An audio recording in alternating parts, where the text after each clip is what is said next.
بسم اللہ الرحمن الرحیم۔ السلام علیکم۔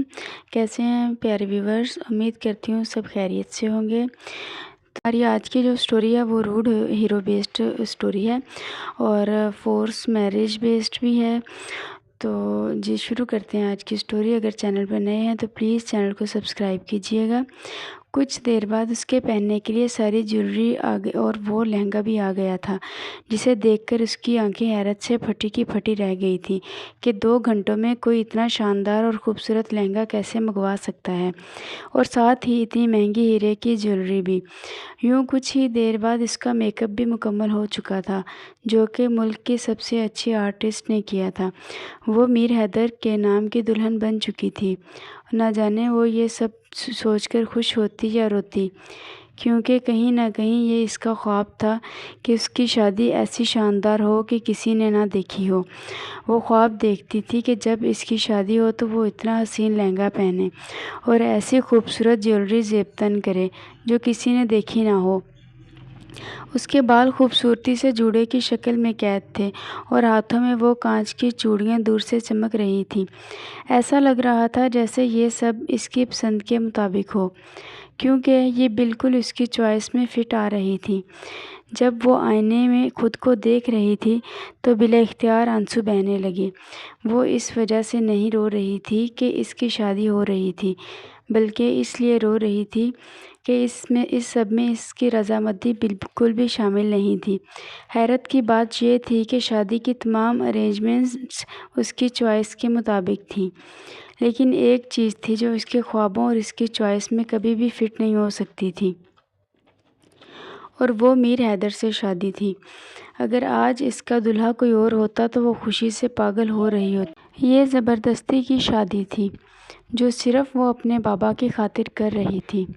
پیارے ویورز، اگر آپ یہاں تک آ گئے ہیں تو پلیز کہانی میں ہمارے ساتھ بنیے رہیے اور پلیز ہماری سٹوری کو لائک کیجیے گا۔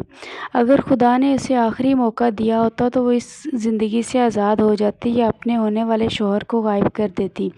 سوچتے سوچتے وہ وقت آ گیا تھا جب وہ اپنے بابا کی خوشی کی خاطر اس نے اپنے چہرے پر مسکان سجانی تھی اور وہ سب کو دکھانا تھا کہ وہ میر حیدر کی بیوی ہے۔ اس نے فوراً دروازہ کھولا۔ جیسے ہی اس نے دروازہ کھولا، سورج کی روشنی سیدھی اس کے چہرے پہ آ پڑی۔ سامنے تقریباً 300 کے قریب لوگ موجود تھے جو اس کا انتظار کر رہے تھے۔ وہ آرام سے چلتی ہوئی میر حیدر کے پاس جا کر کھڑی ہو گئی۔ وہ بہت زیادہ نروس محسوس کر رہی تھی۔ وہ واش روم جانا چاہتی تھی تاکہ اپنے دل کا بوجھ ہلکا کر سکے اور زاروں کی طرح رو سکے۔ اس کا دل چاہ رہا تھا کہ وہ یہاں سے بھاگ جائے، لیکن پھر وہی فوراً اس نے اپنے دل کو ڈانٹا، نہیں، اگر میں یہاں سے بھاگ گئی تو میرے بابا کا کیا ہوگا؟ میں ان کی آخری امید ہوں۔ وہ صرف اپنے باپ کی خاطر ہی یہ سب کر رہی تھی۔ اچانک اس کے کانوں میں ایک آواز آئی، میم آپ کو کچھ چاہیے؟ یہ آواز اس کے قریب کھڑی کیئر ٹیکر کی تھی، جسے میر حیدر نے اس کے لیے ہائر کیا تھا۔ نہیں نہیں، اس نے ٹوٹی پھوٹی آواز میں کہا، جو کافی مشکل سے نکل رہی تھی، پر اسے چلنے میں دشواری ہونے لگی۔ تو اس نے فوراً کیئر ٹیکرز میں سے 2 کو مدد کے لیے پکارا۔ وہ دونوں فوراً اس کے پاس آئی اور کہا، ہم آپ کی کیا مدد کر سکتی ہیں؟ پر ارمش خان نے ان سے کہا کہ میرا ہاتھ تھام لیں تاکہ میں آرام سے چل سکوں۔ تو وہ دونوں فوراً میر حیدر کو دیکھ کر یکدم کرنٹ کھا کر پیچھے ہو گئی تھیں کہ معاف کریں، پر ہم آپ کی لائم لائٹ خراب نہیں کر سکتی، لیکن اگر آپ کو کسی چیز کی ضرورت ہے تو آپ ہم سے کہہ سکتی ہیں۔ ان کی بات سن کر ارمش خان کا دل بھر آیا۔ اسی دوران میر حیدر ارمش خان کے پاس آیا۔ اس نے زبردستی ارمش خان کا ہاتھ اپنے ہاتھ میں تھام کر سب کو یہ دکھایا کہ وہ بہت زیادہ خوش ہے۔ اس کے تمام بزنس پارٹنرز اس وقت خوشی کے نعرے لگا رہے تھے اور یوں میر حیدر کے نام کے نعرے اس حال میں گونج رہے تھے۔ ارمش خان نے گہرا سانس لیا، گہرا سانس خارج کیا تھا، کیونکہ اس سے بہتر یہ کوئی نہیں جانتا تھا کہ میر حیدر اس وقت ڈھونگ رچا رہا ہے۔ جب اگلے ہی پل میر حیدر نے مصنوعی مسکراہٹ سجا کر ارمش کا وہ ہاتھ پوری قوت سے پریس کیا تھا۔ ارمش خان سسک کر رہ گئی تھی۔ چلو مسز ٹو بی، اب سب سے ملتے ہیں۔ وہ اس کو لے کر سب کے پاس جا رہا تھا۔ ارمیش نے یہ بھی نوٹ کیا تھا کہ اس کے لہنگے میں جو ڈیزائن تھا، میر حیدر کی شیروانی میں بھی وہی ڈیزائن پرنٹ ہوا تھا۔ جیسے ہی اس نے یہ سب سوچا، اچانک میر حیدر نے اسے پکارا، ارمیش، نکاح وہاں ہوگا، ہمیں وہاں جانا ہے، اس نے نرمی سے کہا، اور یوں وہ دونوں ایک دوسرے کے سامنے بیٹھ گئے۔ ان کے درمیان ایک پردہ لگا ہوا تھا۔ کچھ دیر بعد نکاح مکمل ہو گیا، اور جیسے ہی نکاح ختم ہوا، ارمیش خان کے چہرے سے لگاتار آنسو بہنے لگے۔ حبیب علی خان اپنی بیٹی ارمیش خان کے پاس آئے۔ اس نے ہاتھ تھام کر رخصتی میں انہوں نے اپنی بیٹی کی مدد کی۔ نگینہ بیگم نے بھی یہی ظاہر کیا کہ وہ اس رخصتی کی وجہ سے بہت اداس ہیں، لیکن ارمیش خان کو ان کی سچائی معلوم تھی۔ بیٹا، میں بہت شرمندہ ہوں، آج میں تمہارے سامنے کھڑا ہوں، مجھے معاف کر دو، اگر ہو سکے تو۔ حبیب علی خان نے اپنی بیٹی کا ماتھا چومتے ہوئے آنکھوں میں نمی کے ساتھ کہا۔ ارمیش خان اپنے باپ کو گلے لگا کر پھوٹ پھوٹ کر رو پڑی، لیکن اگلے ہی پل اسے اپنے کندھوں پر کسی ہاتھ کی موجودگی کا احساس ہوا۔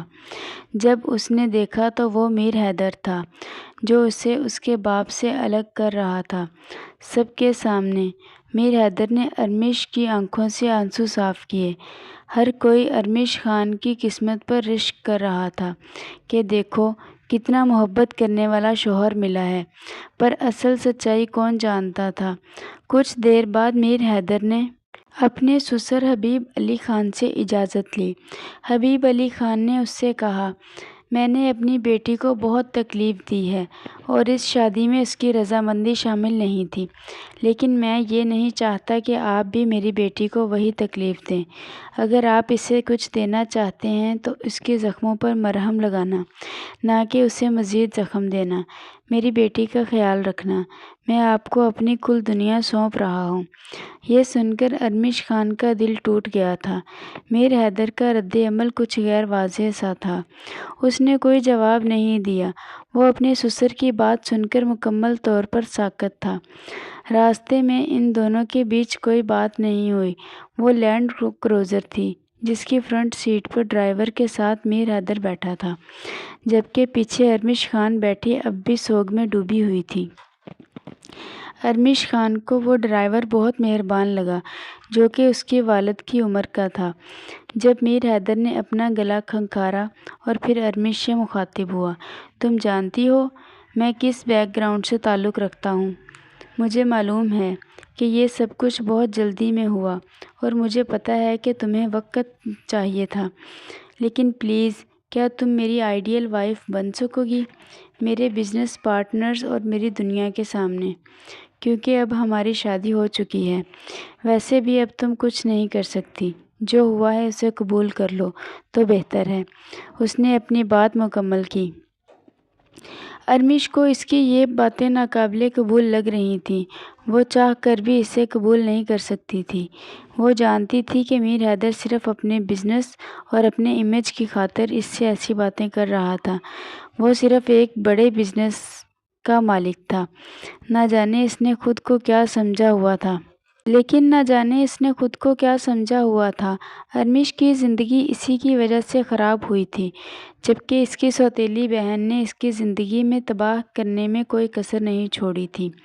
وہ یہی سوچ کر فوراً بولی، تو آپ مجھے چیلنج کر رہے ہیں؟ ارمیش نے مزید کہا، میں ابھی بھی بہت کچھ کر سکتی ہوں۔ اس نے میر حیدر کی طرف دیکھا، جس کے چہرے پر عجیب سی مسکراہٹ تھی۔ ارمیش کا دل کر رہا تھا کہ وہ اس چلتی گاڑی سے چھلانگ لگا لے اور دنیا کو بتا دے کہ اس کے سامنے بیٹھے شخص نے اسے کس قدر ٹوٹ کر رلایا ہے اور زبردستی بلیک میل کر کے اس سے شادی پر آمادہ کیا ہے۔ میر حیدر نے اس کی بات سنی، پر چہرے پر اطمینان سجائے مسکرایا تھا۔ اچھا بتاؤ، مجھے کیا کر لو گی؟ میں بھی دیکھنا چاہتا ہوں کہ میری بیوی میرے ساتھ کیا کرے گی۔ اس نے اگلے ہی لمحے آنکھ دبا کر شرارت سے کہا۔ اس کی باتوں کا مطلب جان کر ارمیش خان شرم سے پسینے پسینے ہو گئی تھی۔ میر حیدر نے ڈرائیور کا بھی لحاظ نہ رکھا۔ وہ بڑبڑائی، بے شرم کہیں کے، پھر فوراً بولی، میں ابھی بھی بھاگ سکتی ہوں، اس نے بڑے فخر سے کہا، لیکن اندر ہی اندر وہ جانتی تھی کہ وہ کچھ بھی نہیں کر سکتی۔ اگر بھاگنا ہوتا تو نکاح سے پہلے ہی بھاگ جاتی۔ اس کے بعد میر حیدر سنجیدہ ہو گیا۔ دیکھو ارمش، تم جو کرنا چاہو کرو، مجھے تنگ کرو، مجھے تھپڑ مارو، جو چاہو کرو، تم مجھے گالی بھی دے سکتی ہو، لیکن پلیز آج کے بعد کبھی بھی مجھے چھوڑنے کی بات مت کرنا۔ اس کی باتیں سن کر ارمش کی آنکھوں میں آنسو بھر آئے۔ اسے یقین تھا یہ باتیں میر حیدر اپنے دل سے نہیں کہہ رہا۔ ارمش کو ایسا لگا جیسے اس نے غلطی سے یہ سب کہہ دیا ہو، کیونکہ ایک ہی لمحے میں اس کا دل کیسے نرم پڑ سکتا تھا اسے سمجھ نہیں آیا۔ اسے تو یہی لگا کہ جو تھپڑ کچھ دیر پہلے اس نے میر حیدر کی گال پر مارا تھا، اس تھپڑ کا بدلہ وہ اس سے سود سمیت لے گا۔ لیکن نکاح کے فوراً بعد سب کچھ بدل چکا تھا۔ وہ جاننا چاہتی تھی کہ اب اس کے ساتھ کیا ہونے والا تھا۔ کچھ دیر بعد وہ شاندار حویلی میں پہنچ گئے، جو میر حیدر کا گھر یعنی کہ میر مینشن تھا۔ نگینہ بیگم کا گھر بھی اسی طرح عالی شان تھا، لیکن ارمش خان نے اپنی ساری زندگی اپنے خاندانی گاؤں میں گزاری تھی، کیونکہ وہ بالکل نہیں چاہتی تھی کہ وہ اپنی سوتیلی ماں کے گھر میں جائے۔ پر اس کے والد حبیب علی خان کی مجبوری تھی، اسی لیے وہ اس گھر میں رہتے تھے۔ کبھی کبھار ارمش اپنے والد سے ملنے جاتی تھی، لیکن اب جب وہ اس شاندار میر مینشن کو دیکھ رہی تھی تو اس کی آنکھیں حیرت سے پھٹی کی پھٹی رہ گئی تھیں۔ میر حیدر کا گھر واقعی کسی بھی حوالے سے کم نہیں تھا۔ اچانک اس کے ذہن میں خیال آیا اور اس نے بغیر کچھ سوچے سمجھے میر حیدر سے پوچھا، جب آپ کا اتنا بڑا گھر ہے تو آپ نے ہوٹل کیوں بک کرایا؟ میر حیدر کو ارمش کی بات سن کر کچھ بھی سمجھ نہیں آیا اور وہ اسے حیرت سے دیکھنے لگا۔ ارمش نے فوراً وضاحت دی، میرا مطلب ہے کہ آپ کا گھر بہت خوبصورت ہے اور آپ کو اپنی شادی یہاں کرنی چاہیے تھی۔ اس نے سرگوشی کی۔ میر حیدر نے فوراً جواب دیا، یہ گھر میرا نہیں بلکہ ہمارا ہے، یہ آج سے تمہارا بھی گھر ہے۔ اس کی بات سن کر ارمش کے دل میں ایک عجیب سا تاثر جاگا۔ اسے لگا کہ میر حیدر اس کے سامنے اچھا بن کر رہ رہا ہے، یا پھر سچ میں وہ ایک اچھا انسان تھا۔ وہ سمجھ نہ سکی تھی، لیکن وہ اپنی سوچ کو فوراً جھٹک چکی تھی۔ وہ دونوں اب گھر کے اندر داخل ہو رہے تھے۔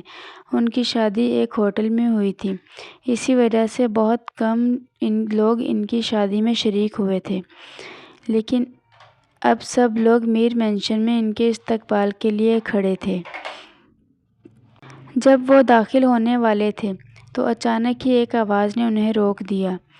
آواز کسی اور کی نہیں بلکہ میر حیدر کی ماں کی تھی، جو خوشی سے پھولے نہیں سما رہی تھی۔ جب ارمش نے اپنی ساس کو دیکھا تو وہ فوراً ان کے پاس چلی گئی اور ان کے گلے لگ گئی۔ ارمش کافی حیران ہو گئی، کیونکہ میر حیدر اپنی ماں کے گلے نہیں لگا تھا۔ میر حیدر کی ماں کتنی خوش تھی کہ ان کے بیٹے کی شادی ہو گئی ہے، لیکن میر حیدر کو اس بات کی کوئی پرواہ نہیں تھی۔ کچھ دیر بعد میر حیدر کی ماں رضیہ بیگم ان دونوں کے پاس آ گئی۔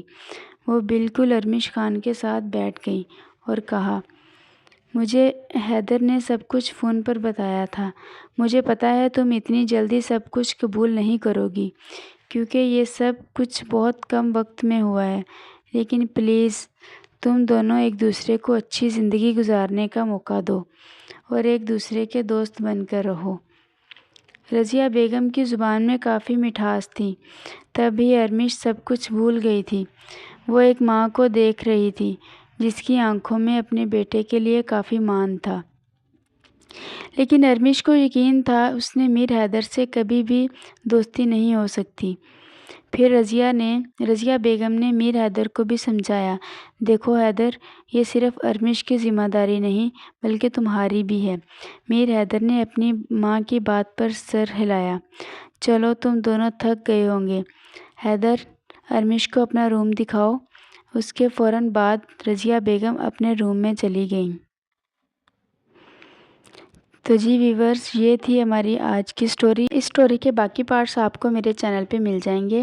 پلیز اگر آپ کو اسٹوری پسند آئے تو میرے چینل کو سبسکرائب کیجیے گا، شیئر اور لائک نہیں بھولیے گا۔ اللہ حافظ، ملتے ہیں اگلی اسٹوری کے ساتھ۔